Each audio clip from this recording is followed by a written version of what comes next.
The topic will be strategic decision making in procurement, balancing outsourcing and insourcing. This will be conducted by Mr. Ravindra Dhing, Chief Supply Chain and Procurement Officer, ESL Steel Limited. Let me give a small brief about him. Mr. Ravindra Dhing is a polished procurement professional with 17 plus years of experience across various industries ranging from natural resources, power, engineering products and sustainable manufacturing. So with this, can we invite Mr. Ravindra over the board, and can we give him a huge round of applause, everyone? Hi, good afternoon one and all. Started is fine, presentation.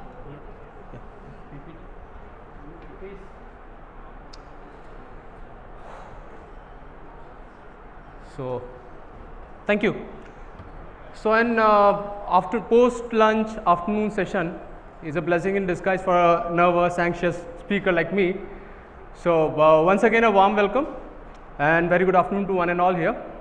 So, I'm going to talk about a topic which, at days we know that we are going to talk about it, and there are days when we don't talk about it, but no day of a procurement professional goes without touching this specific topic of outsourcing versus insourcing. So, what I would do is, as we are still coming from the mode of lunch back to the room, so it is better I would throw some questions to you. Let's talk about what we all think is outsourcing, and then I'll start talking about what I had mentioned in my slides.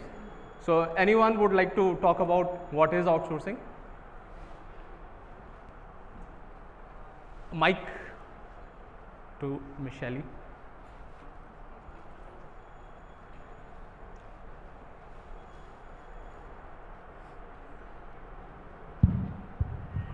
So, various industries have different definitions. Like if you talk about the manufacturing unit, and if you have a particular supply chain unit and you believe that you can optimize it by giving it to any third party, it is called outsourcing for me.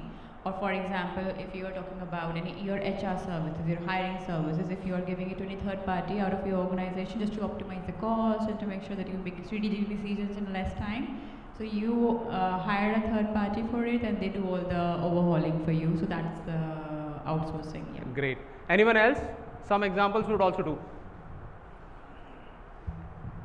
This is Yash. What I understand from outsourcing is basically a strategic decision of any organization to stick to their core strength and core business. It's not the department specific, but it's more of what they want to be specialized in. Like in pharma industry, the whole manufacturing is outsourced. In a company like who are more of R&D organization, like I would say 3Ms of the world, they are specialists go in R&D and designing the products, manufacturing for them is outsourced. So outsourcing may have different reasons, but definitely yes, whether you are outsourcing non-core departments or non-core services, or the outsourcing in some cases, it may be an important division or a department for you, but for cost arbitrage and to maybe sustain in the market, outsourcing is a forced decision as well. So multiple reasons and multiple organizations have different reasons, but outsourcing is definitely doing the thing they feel that they need not do. It's not they don't want to do, it's they need not do. Great. Sanjay sir. So I have a little bit things in my mind. It is not a core. I think it is a core. While it is a core, because while you are treating with your own, it is sometime in a KPI based outsourcing or the SLA based outsourcing, or the direct manpower based outsourcing. What outsourcing it is? Like an EPC contract also outsourcing. It's okay. But core, while you don't have a competitiveness in your business and you call some of the most competitive expertise people in the business, they can attend on behalf of you. They can, whatever yield you have generated, suppose you have generated by 100%, somehow the consultant or the construction company or the outsourcing company, like in the government of India, is a PLI based outsource. What is the success story of the China? The 100% success is a PLI based outsource. Yes. And this motor comes from the China to India. So, in my opinion, the outsource is your knowledge partner, your effective partner. They teach you how to work the industry. And Exactly. the cost optimization or cost, this is the secondary aspect. If Yeah. your speed of grow by 10x or 10x to 20x, then you require somebody, because you cannot manage every show with your own. Great. So these are certain views about this topic.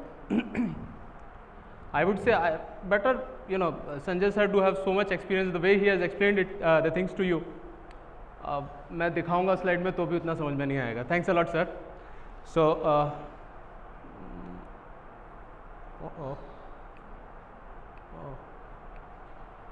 so to start it off, the basic definition: do what you are best at and outsource the rest. So this is what Peter Drucker said, and it's true to whatever we do right now. Let's focus on what you are best at. If at all you are best at scalability, focus on scalability. Rest everything you outsource. If you are good at R&D, do R&D, and the way we discussed about pharmaceutical, outsource everything else. There are people who are outsourcing the overall supply chain. There are people who are outsourcing their overall manufacturing. There are people who are, even the project management services are being outsourced. So there is no limit to the outsourcing thing. It's what your business feels is right to be outsourced.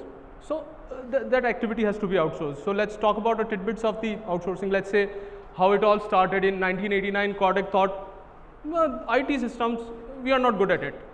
Let's go to someone and see if someone can do this. So in 1989, they were the pioneers who outsourced the IT systems for the first time. Thanks to them, today if we look at the overall global BPO and KPO business structure, our IT companies like likes of Wipro, TCS, Infosys, our HCL, and we were talking about one or two of our own made in India sponsors who are managing our contracts and all. There are certain numbers, certain names who are pioneering in terms of your outsourcing, and they are taking 65% of the global pie of outsourcing. So it is about the size of the business and how the organization in India are taking care of it. The second best thing which we call as outsourcing is contract manufacturing. We say this specific product we cannot make, we'll give it to someone who will manufacture and give it to us. We'll do the branding and sell it across. Most of the companies currently are doing it for their low value items. Beyond this, if we look, there are multiple other layers of outsourcing. Let's get into the depth of it and see how people are talking about it right now. So the way I said, KPO, BPO, IT services, contract manufacturing, hiring of maintenance or operation workers. It was the definition say 10 years back when I think I would have started working as a middle manager.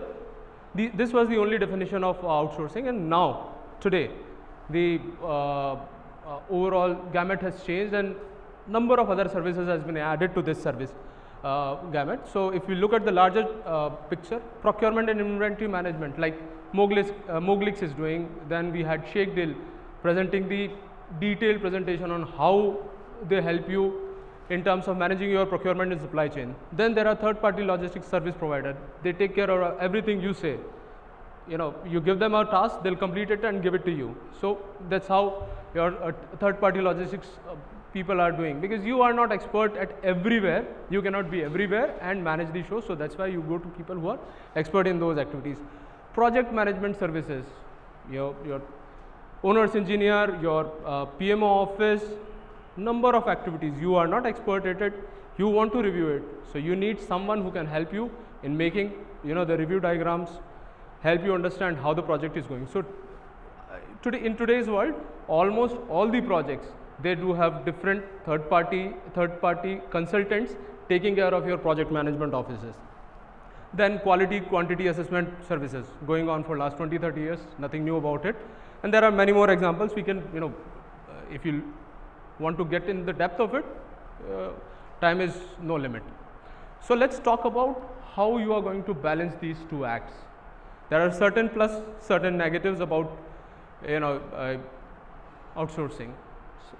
So first advantage I would say is you are going to someone who is expert in this field. When you are going to any expert, you are giving him your 100% trust and attention that he will get your work done. So this is one of the major reasons why almost all the organization went into IT and KPO, BPO to start it off.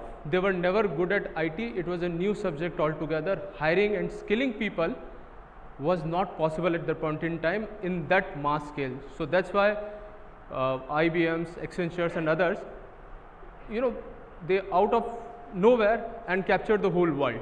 So this was the first basic principle how it all started. Then lower cost, the way most of us go to someone and ask him, boss, ये product आपको बनाना है. These are the inputs, we'll give it to you and you make it. So as I reduce my overall cost in terms of having an infrastructure to create that product, having people to train those people and other related costs. Then the third perspective is increased flexibility. Flexibility in the sense, at times the subject, but you don't have the manpower to do. At times you have the manpower and not the supervisors or the management skills to take care of. So in those areas, wherever you are expert and wherever you are lacking, you can do the balancing act and outsource the rest of the activities so as things are under control for you. And the final point is faster turnaround. You don't need to skill people, you don't need to hire them. You have, your project starts the day you give the contract, not the day you conceptualize it. So this is how your, these are the basic positives of any outsourcing contract which we do. But yes, there are some pitfalls. First is quality control issues. So you'll have to look at TCO and compare it with the cost of poor quality. If at all the cost of poor quality is high and at TCO you are still saving, you should not do that. At the end of the day, your image, is based on your stamping on the product, on your invoice. So if at all you are going to a third party wherein there are chances of a cost of poor quality, don't do that. So you need to have your SOPs intact, quality acceptance criteria intact before you go ahead and do any outsourcing when it comes to manufacturing of your product which you are going to sell. So contract manufacturing, I would say. Then lack of transparency. At times when we enter into contract, the procurement people or the technical people on the contracting side are not that expert of the subject matter. And the person to whom you are giving this contract, they are subject matter experts. There are a number of activities for which you don't have the full know-how and you lack on understanding of the subject. So at those points, you might lack some transparency and you lose the control over the outsourced contract. So whenever you have less knowledge about it, it is always better to have a consultant on your side before you sign that contract, if at all it is a high value contract. Then gaps in scope.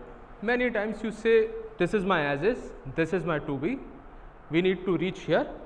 You decide how you are going to take me to this place. Most of the experts, they help you in understanding your as is and to be and do the analysis of gap and give you a scope. But many a times, the final details of these scopes you miss. Again, as you are not competent enough or you have gap in terms of the knowledge. So it is again better whenever it is the scope, have a third party consultant who is expert on this as a owner's engineer. Then cost of poor quality I had already discussed in the first topic. So this is one of the case studies happened with me. So there was one specific product we were outsourcing. It was going into your dust control and conveyor systems for metal handling equipments. So therein it was a Howrah based supplier who was giving at least 30% cheaper than my in-house cost. So we thought of going ahead and doing the contract with them. They started manufacturing and 2 out of 10 pieces were having some or the other issue at the customer's end. When we were doing our in-house quality checks, products were seeming good. The dimensions were fine, the paint was fine, the appearance was good. But there were some inherent issues and out of 10 products, for 2 products we were getting customer complaint, and that was impacting the overall business, and we were losing a huge share of our business because of these losses. So we took a pause, we looked at the problem statement, what is actually happening. So whenever you are doing something on contract manufacturing and selling to the market, time is the essence, and you don't give enough time to the supplier to make it for you. So that was one of the issues. Then at times when you don't give them time, they tend to fail on the deliveries. So this is how we were pushing them in terms of delivering the product even before these stipulated timelines.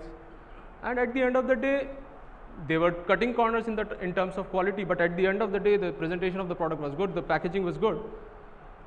So what we did was, we took a step back, we started manufacturing it in-house the way we were doing earlier. For a month or two, we did analysis of what all failures we got, and we came up with a new quality parameter that whenever these products are being manufactured at my vendor site, I'll have 1 or 2 quality engineers going there and doing the stage inspection. This may be high cost activity if you look at from outside, but at the end of the day it is always less than your cost of poor quality. You are not going to lose customers. So this was one specific thing we did in process inspection. Second, we started checking whatever input materials they were using. So even before the vendor is going to do the GRN or quality at their side, the input material will be cross-checked by the quality engineer we had deployed. At times, certain products which were high in terms of quality compliance, we were making sure that the delivery was done after inspection at our factory. So this was one activity we did. And then we did some planning. This was a product which was always high in demand. Whatever we planned, we would fail. So for 2 months, 3 months, we continued production at our factory, as well as we let them produce the product. And once we had the enough inventory, then we streamlined the process, and we started getting the benefit, and whatever the cost of poor quality was, that was eliminated by taking all these steps. And this is one of the case studies. There are many other, everyone is facing things like this every day. So this is all about taking a step back, looking at the problem, coming up with a solution. So this is another case study wherein when we prepared the scope, there was a gap. Implement karwa diya project, everyone was happy, we had good cake cutting, had a good party, and we started the project, go live ho gaya, people were happy, chalo. And within 15-20 days of the project go live, we started facing issues. We thought this must be glitches in terms of your troubleshooting when you initiate any new project. But the problems continued for 3 months, 6 months, and the troubleshooting was not helping. Again, we take a pause. We looked at the problem. Again, we went back to the board, do the 2B and as-is analysis again. And this time, when we did this 2B and as-is analysis, we had a third-party engineer along with us who was expert in the field. We could understand where the problem was, and understanding that problem helped us come out of the project issues and completing the, I would say proper go live again. This time no cake cutting. So that's it from my side. I have 18 seconds left if at all you have any query. Thank you so much. And now I request Mr. Ajay Singh, Vice President Supply Chain Management, Hindustan Platinum, please join us to present a small token of appreciation to Mr. Ravindra.